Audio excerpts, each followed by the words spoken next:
this is Alocide. Thank you for joining me, I do appreciate it, and welcome to my super ultimate awesome best of 2013 games special thing, where I'm going to be listing my top 5 games of 2013. Now before we get into it, I have a little disclaimer to give you. A lot of my picks are not of the popular opinion, and that's because I have a somewhat strict gaming budget, both time-wise and money-wise, so I have to pick and choose very carefully which titles I end up picking up. You'll notice that most of them are handheld titles, and that's just because it fits in with my lifestyle. Frankly, there was a ton of great handheld games that came out in 2013 anyway, so I wasn't really left wanting for anything.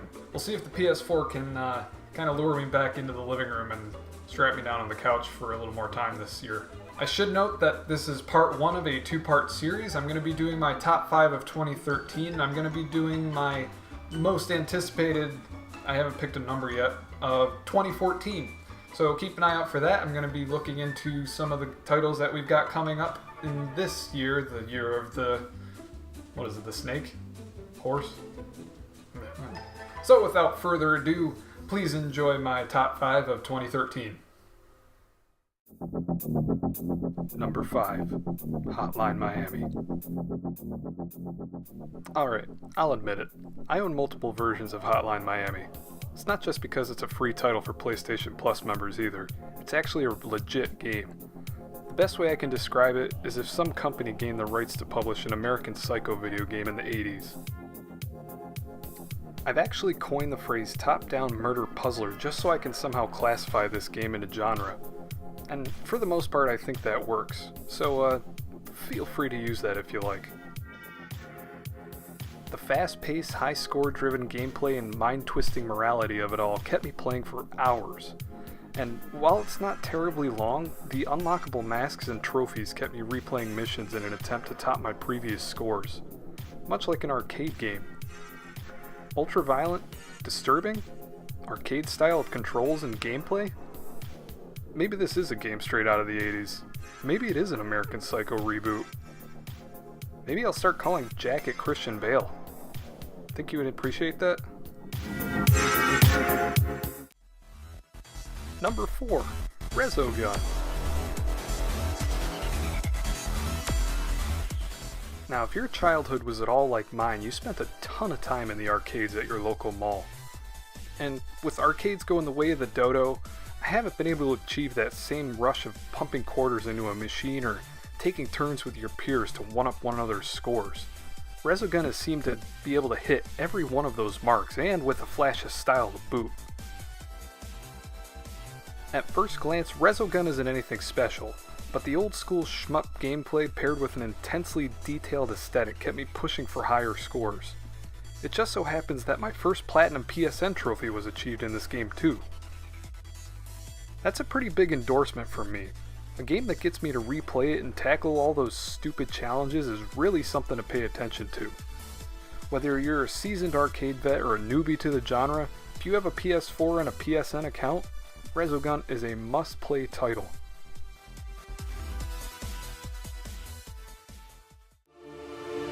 Number 3, this one.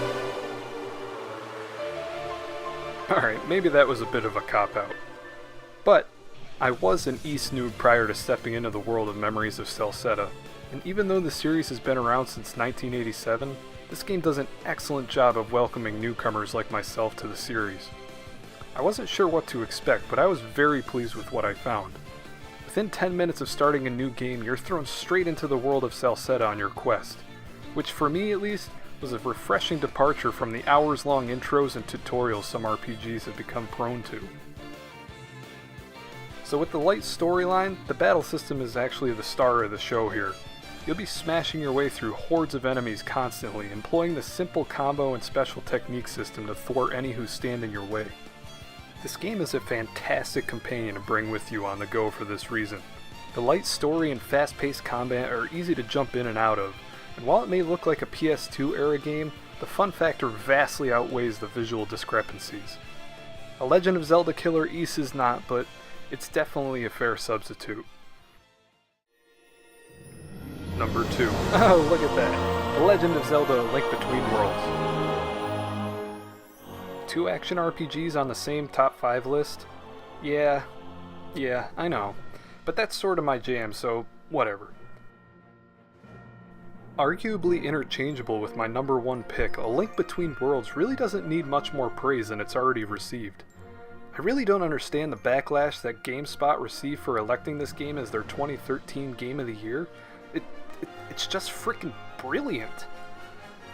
Nostalgic and new all at the same time? I don't know how Nintendo managed to swat me upside the head with that many feelings and fond memories at the same time, but they somehow managed. From the title screen to that iconic theme that pumps up as you step outside of Link's house for the first time, it just makes me all warm and fuzzy inside. It even chokes me up a bit just thinking about it. Every time. Every freaking time. It just gets me. Number 1. Shin Megami Tensei 4. Shin Megami Tensei 4 may have been a rather niche title, but I think it did a lot for the series and RPG genre. The fact that it was on the 3DS handheld only helped to raise it to the top of my list for 2013. SMT4 was probably a lot of people's first foray into the series, myself included, and I think it did wonders in introducing us to the series and its established mechanics. For those unfamiliar, SMT4 is an Atlus-produced dungeon crawler with a demon collecting party system and very steep difficulty. And when I say steep, I mean it. Notice how much emphasis I put on steep? It's frickin' steep. I died during the tutorial dungeon, alright? Yeah, it's that hard. Now, where SMT4 truly shines outside of its gameplay and its old school difficulty that some RPG players might enjoy, it's really the story. It explores some pretty dark corners of morality that few other games have touched, and offers multiple endings depending on the choices that you make. Don't be fooled by the cartoonish aesthetics. This story is brooding and disturbing, 2 words that I've rarely used to describe a video game. In a way, that was refreshing for me. At 26, I'm growing a little bit tired of the overtrodden storylines and happy-go-lucky crap that happens in most RPGs. This is a game for a more mature audience, and I absolutely love that. So if you're looking for a challenging RPG that you can take on the go and will make you think a little bit, Shin Megami Tensei 4 is one you won't want to miss. Alright, see, I told you that was going to be a pretty unconventional list. Now, it should be noted that I probably will get around to playing all those best of 2013 games that a lot of other sites picked, including The Last of Us, Beyond Two Souls, Fire Emblem Awakening, which was surprisingly absent from my list. I didn't actually get around to playing that in 2013. I did play Grand Theft Auto 5, and that was also noticeably absent from my list. It was fun, but the fundamentals of it weren't anything spectacular or mind-blowing. It was a very pretty game, but it didn't do anything new or special for me. So obviously not an exhaustive list. Obviously my choices were a little bit wacky since I picked mostly handheld games, and that's a little bit unconventional as things go. So I know there's titles out there that I missed. So I want to hear from you guys. What was your top game of 2013? Or even top 5? Because maybe your opinions might affect what I pick up first in terms of things that I missed. And I know there's a lot that I missed. So let me know. I'd love to hear from you guys. Just drop me a comment down below. If this is the first time that you're joining me, please be sure you subscribe. I usually do some updates on This Week in Gaming where I go over some of the latest and greatest news in the gaming industry. So if you're at all interested in that, be sure to subscribe so you can come back and join me on weekends. That's when I usually update with that sort of thing. So with that being said, keep your eyes out for my most anticipated of 2014. That will be coming up later this month, hopefully before the end of January, before we get into too much of 2014. So I think that should cover it. Thank you very much for joining me again. I do appreciate it. This has been Alocide, and this has been my super ultimate top 5 of 2013. I'll see you next time.